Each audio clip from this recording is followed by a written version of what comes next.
We got the question, at what age should a child be introduced to investing? The answer is coming right up. It's time for Tip Tuesdays with Dr. Shanna Grant.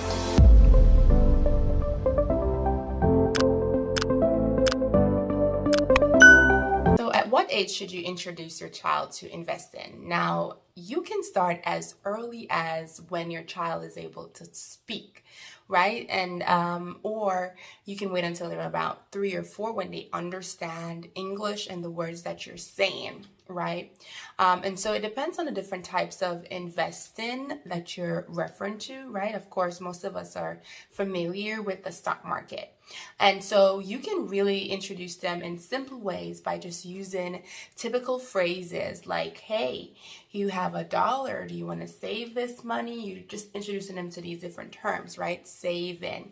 What about investing? Do you want to invest your money so that it can make more money for you, right? Of course, you're using layman terms so they understand what you're saying, right? And so you're just planting seeds for them at this age, right? And so you can also ask them, well, what do you like, right? For instance, they may say, I like soda. So you can tell them, hey, you can own a company in Coca-Cola, right?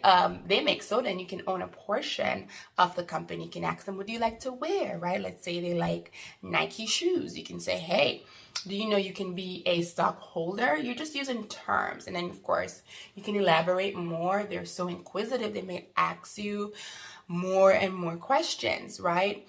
And so, of course, as a parent, you can really invest 2 ways for your child. You can do a custodial account, right? And so with this, you open an investment account on their behalf in their name. And then you will be the one who is managing their stocks and those type of things. But then when they get to 18, you can turn it over to them. And then another way is for you to just designate a investment account for your child in your name, and you buy the stocks and those type of things, right? One way that, or one reason why someone may want to lean to keeping the account in their name is because when your child gets to 18, in the custodial account, everything is turned over to them. Now, of course, if you are continuously building your child's knowledge, exposing them to different types of things that they can do with their accounts, then of course, by all means, you want to just turn it over to them, right? At 18, they should be ready. But you run a risk if they're not ready, if it's a custodial account and they get to turn it over to them.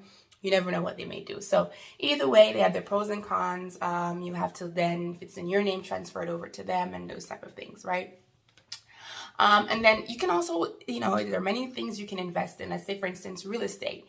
One good way that you can introduce your kids to real estate is by taking them to an open house, right? So they can kind of see what's going on and those type of things. So there are many ways that you can really introduce your kids to invest in, but it also depends on the type of investments and invest in that you're introducing them to, right? And so you want to just start early, right? Because I know for myself, when I was younger, I used to use leaves as money. This was like 4 or 5 years old.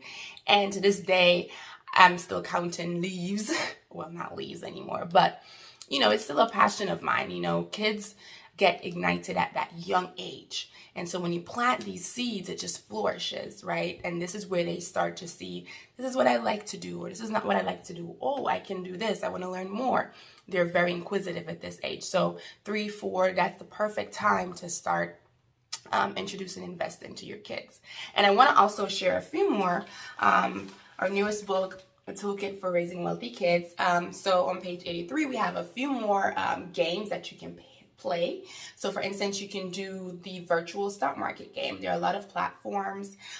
For instance, the Stockpile or Wall Street Savior that you can have your kids sign up for. We have the fantasy portfolio that you can have your kids create, or you can just have them watch or track a real life stock. So for instance, if they say they like Coca-Cola, you can just show them like online how to track the stocks, or you track it with them every day and say, hey, it's up now or it's down now, and say, hey, why do you think the stock is up now? So now you're showing them how to do research, right? How to kind of navigate their portfolio. And we have many more, but you can purchase our newest book on the block by clicking the link below. To get a copy. We have lots of activities that you can use to introduce your kids to financial savvy terms and help them understand money management.